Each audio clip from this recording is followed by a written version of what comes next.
Notification के लिए bell button दबाइए और नए वीडियो की अपडेट के लिए सब्सक्राइब करना ना भूलें।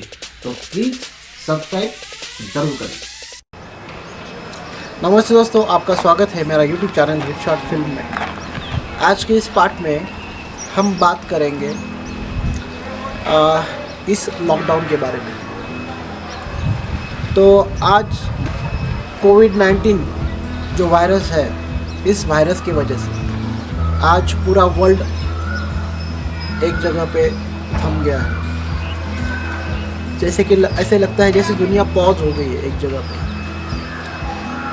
देखिए, अभी बहुत लोगों को ऐसे लग रहा होगा कि अगर ये एक पॉज जो आ गया है हमारी ज़िंदगी में, हमारी लाइफ में, बहुत लोग ऐसे भी कहते होंगे कि हमारे आज 70-80 साल के लाइफ में कभी ऐसे दिन कभी नहीं आए।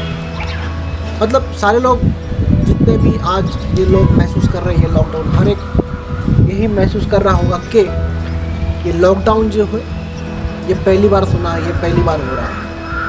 ठीक है, देखिए अब ये जो है ये हुआ है कोविड-19 वायरस की वजह से।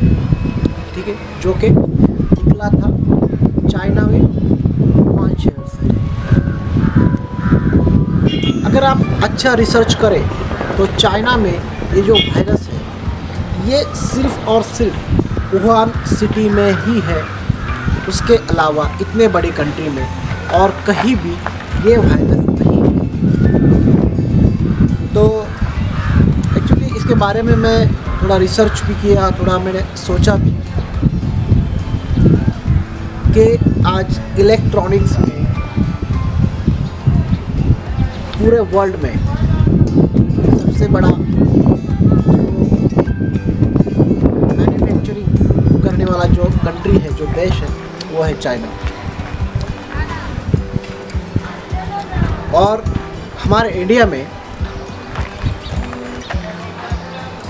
ऐसा कौन सा कंपोनेंट है जो मैन्युफैक्चर होता है, चाहे वो इलेक्ट्रॉनिक्स असेंबली हो। तो ये सोचने की बात है, एक छोटा सा कंपोनेंट भी हम मैन्युफैक्चर नहीं कर सकते। एक्चुअली ये मेरा पर्सनल थिंकिंग है जो मैं एक्सप्रेस कर रहा हूँ, जो मेरे व्यूअर्स हैं उनके साथ। देखिए, बहुत मतलब कभी कभी तकलीफ भी बहुत होती है, बहुत मतलब ऐसे लगता है यार हम कहाँ हैं, हम हैं कहाँ।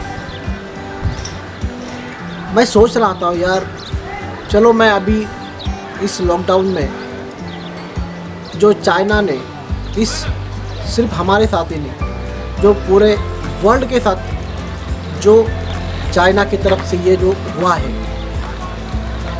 अब मैं ये नहीं कहूँगा कि ये चाइना ने किया है या फिर किसी और ने किया है, लेकिन जो भी हुआ है शायद ये उसकी मर्ज़ी थी।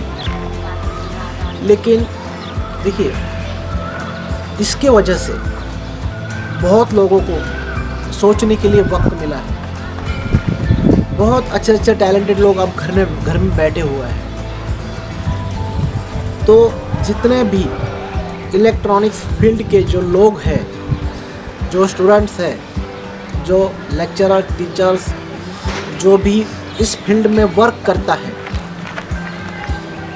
तो मैं चैलेंज करता हूँ उन लोगों को कि इंडिया में इलेक्ट्रॉनिक्स कंपोनेंट, एक कंपोनेंट, मैं ये नहीं कहता कि आप 1, 5, 10, 15, 20 ऐसे कंपोनेंट मैन्युफैक्चर, कोई भी एक कंपोनेंट आप मैन्युफैक्चर करो, कोई भी एक। अब आप कहोगे कि मैं ये कह रहा हूँ, लेकिन मैं भी सोच रहा हूँ मैं मतलब क्या कर सकता हूँ। देखिए, अब मैन्युफैक्चरिंग के लिए, इसके लिए आपको काफ़ी मतलब इसमें नॉलेज होना भी ज़रूरी है। तो अगर जितने भी मतलब जैसे कि मैं देख रहा हूँ इलेक्ट्रॉनिक्स फील्ड जो है अभी इंडिया में, मतलब उनका अगर मैं जॉब का डेटा देखूँ तो बहुत कम जॉब है इलेक्ट्रॉनिक्स फील्ड के लिए, बहुत कम जॉब है। ठीक है, क्योंकि मैं भी किसी एक इंजीनियरिंग कॉलेज से आता हूँ, मुझे भी पता है कितने जॉब मिलते हैं इलेक्ट्रॉनिक्स, जो भी स्टूडेंट हैं उनके लिए कितने जॉब अवेलेबल है मार्केट में। तो जैसा मेरे उन स्टूडेंट के साथ जैसा मेरा इंटरेक्शन है, जितना भी मेरा इंटरेक्शन है, जितने भी जो भी बच्चे हैं जिन्होंने इलेक्ट्रॉनिक्स किया है, उनका एक्सपीरियंस जब मैं सुनता हूँ तो तकलीफ़ होती है, क्योंकि इलेक्ट्रॉनिक्स वाला कंप्यूटर फील्ड में जा रहा है, मैकेनिकल फील्ड में जा रहा है, मतलब अपनी खुद की पहचान कहीं और बना रहा है, किसी और फील्ड में बना रहा है। तो मुझे पता नहीं किसी को इसकी तकलीफ़ होती है या नहीं, लेकिन मुझे होती है, क्योंकि मैं भी उसी फील्ड से हूँ, थोड़ा बहुत तो उसी फील्ड से हूँ मैं। तो जितने भी इलेक्ट्रॉनिक्स पर्सन्स हैं इंडिया में, जो भी एक्सपर्ट्स हैं, तो मैं चाहूँगा कि एक कंपोनेंट सिर्फ कोई भी, आप सोचो कि मैं कैपेसिटर को मैं मैन्युफैक्चर कर सकता हूँ, मैं किसी रजिस्टर को मैं मैन्युफैक्चर कर सकता हूँ, पीसीबी को मैं मैन्युफैक्चर कर सकता हूँ। देखिए, अगर मैं सोचूं कि मुझे कोई पावर बैंक बनाना है, तो उसके लिए जो सर्किट है वो इंडिया में मैन्युफैक्चरर हुआ अवेलेबल ही नहीं है, वो डायरेक्टली चाइना से इंपोर्ट होता है, क्योंकि वो सस्ता मिलता है। अब इंडिया के पॉलिटिशियंस जो भी है, उनको भी सोचना पड़ेगा कि इंडिया में ऐसे जो पर्सन है, जो भी एक्सपर्ट्स है, उनको बढ़ावा दे, उनको बताए कि हमारे यहाँ भी मैन्युफैक्चरिंग शुरू करें, क्योंकि टैलेंट की हमारे देश में कोई कमी नहीं है, कोई कमी नहीं है। हमारे देश में जो स्टूडेंट्स हैं बहुत टैलेंटेड है, लेकिन उस टैलेंट का यूटिलाइजेशन जो है वो उस स्पेस में नहीं हो रहा है, शायद उन्हें वो स्पेस नहीं मिल रहा है। लेकिन सोचने की बात है आपको, हमें,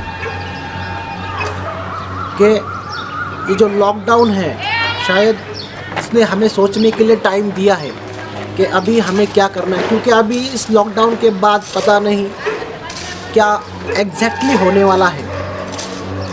क्योंकि मुझे ऐसे लगता है कि शायद हम 5-10 साल अब पीछे चले जाएंगे, शायद पता नहीं,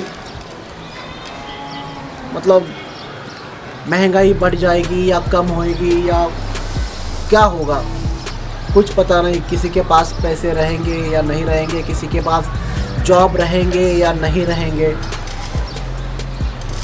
लेकिन ये सोचने की बात है। तो मैं उन बच्चों को जिनको जॉब नहीं है, तो उन्हें मैं यही कहूँगा कि जिसके पास जॉब नहीं है वो खाली बिल्कुल ना बैठे, वो इधर उधर की सोच पैसे के लिए बिल्कुल मत करिए, मतलब एक्सेप्ट करिए। मुझे ऐसा लगता है कि आप मैन्युफैक्चरिंग फील्ड में अपने आप को तैयार करें, रिसर्च करिए। आप चाहे तो बहुत देखो, गूगल पे बहुत सारे सोर्सेस अवेलेबल है जहाँ पर आप जाकर ऐसे मैन्युफैक्चरिंग जो भी मशीन्स है, जो भी रॉ मटेरियल्स है, इसके बारे में आप रिसर्च करिए। और कोई भी एक कंपोनेंट, मैं सिर्फ इलेक्ट्रॉनिक्स के बारे में बात कर रहा हूँ, क्योंकि देखिए अभी ये तो सारी जगह पे अप्लाई होता है, सारी जगह पे, क्योंकि अब जो इंडिया है, ये इंडिया हमें बनाना है मैन्युफैक्चरिंग करने वाला देश, ना कि इंपोर्ट करने वाला देश। बहुत हो गया, अब बहुत हो गया। अभी हम मैन्युफैक्चरिंग करेंगे और एक्सपोर्ट करेंगे। देखो, मैंने तो डिसाइड कर लिया है, मुझे 1 साल लग जाए, 2 साल लग जाए, लेकिन मैं कोई एक कंपोनेंट मैं मैन्युफैक्चरिंग करूँगा। इसके लिए मैं रिसर्च मैंने शुरू कर दी है। मुझे पता नहीं अब ये कहाँ पर जाके ये रुकेगा, लेकिन एक इंडियन होने के वजह से ये मेरी सोच है कि अब चाइना से जितना कम हो सके, मतलब चाइना की जो भी चीज़ें हैं जितने कम हो सके उतना यूटिलाइज़ करें। अब 100% मैं तो ये नहीं कहूँगा कि आप सारे चाइना की चीज़ें बंद कर दो, क्योंकि ये तो पॉसिबल ही नहीं। आप बोलेंगे ये तो पागल हो गया, लेकिन ये पॉसिबल ही नहीं है। पॉसिबल है, लेकिन अभी हम इंडियंस की सोच अभी काफ़ी पैसे के लिए पता नहीं कहाँ चली गई है हमारी सोच, तो वो पॉसिबल नहीं है। लेकिन जो पॉसिबल है वही कहूँगा कि जितना कम हो सके उतना चाइना के चीज़ों को हमें उठा के बाहर फेंकना है। पहले हमारे अपने घर से उठा के बाहर फेंकना है। अब हर चीज़ तो नहीं फेंक सकते, लेकिन जितना हो सके हम इंडियन जो भी चीज़ें हैं वही हम यूज करेंगे। और हम सोचेंगे नहीं, हमें अब काम शुरू करना पड़ेगा। जो भी चीज़ें चाइना से आती है तो वो चीज़ें हम इंडिया में बनाएंगे, अपने अपने गांव में, तहसील में, डिस्ट्रिक्ट, हमारे ज़िले में। तो जितना कोई भी हो, चाहे वो गांव का एक छोटा सा लड़का हो या फिर शहर का कोई बिजनेसमैन, जो मुझे लगा मैंने वो आपको कह दिया, और वो मेरी जिम्मेदारी बनती है, इसलिए मैंने बोला। तो आप भी इस बारे में सोचिए और अपनी राय मुझे कमेंट में दीजिए। तो जितना पॉसिबल है मैं आपके लिए वो सोर्सेस में, मतलब इलेक्ट्रॉनिक्स मैन्युफैक्चरिंग के लिए जो भी लगता है, जो भी मुझसे बन सकता है, मैं वो नॉलेज को आपके साथ शेयर करूँगा, ताकि आपको मैन्युफैक्चरिंग करने में थोड़ी आपको हेल्प हो और हमारे इंडिया को हेल्प हो, ताकि हम एक नए देश के और बढ़े। और हमें ये चांस मिला है, इस लॉकडाउन की वजह से हमें ये चांस मिला है कि हम कुछ नया करें, नया सोचें और इस भारत को, इंडिया को एक नए दिशा की ओर लेके जाएं। तो प्लीज़ इस वीडियो को शेयर करें अपने हर फ्रेंड्स के साथ, ताकि वो भी मेरे इस सोच के साथ चले। और देखिए, अब ये मायने नहीं रखता है कि आपके पास पैसे नहीं हैं अभी मैन्युफैक्चरिंग के लिए कुछ भी। मतलब देखिए, एक आइडिया जो है ना, एक आइडिया, बस आपके पास वो आइडिया होना चाहिए, आपके पास वो नॉलेज होना चाहिए। आपको फाइनेंस करने के लिए बहुत लोग मिलेंगे, बस आपको पता, आपके पास वो नॉलेज होना चाहिए कि भाई आप ये मैन्युफैक्चर कर सकते हो, आप ऐसी मशीन्स बना सकते हो, ताकि हमें चाइना से कुछ भी खरीदने की ज़रूरत ना पड़े। तो मैं उम्मीद करता हूँ कि आपको ये वीडियो अच्छा लगा हो। तो प्लीज़ इस वीडियो को लाइक करें, शेयर करें और सब्सक्राइब करें हमारे चैनल को, ताकि जो भी अब मैं नए वीडियो बनाऊँगा वो आपको ईमेल के थ्रू और मैसेज के थ्रू मिलते रहेंगे। तो देखते रहिए hit short films. Thank you.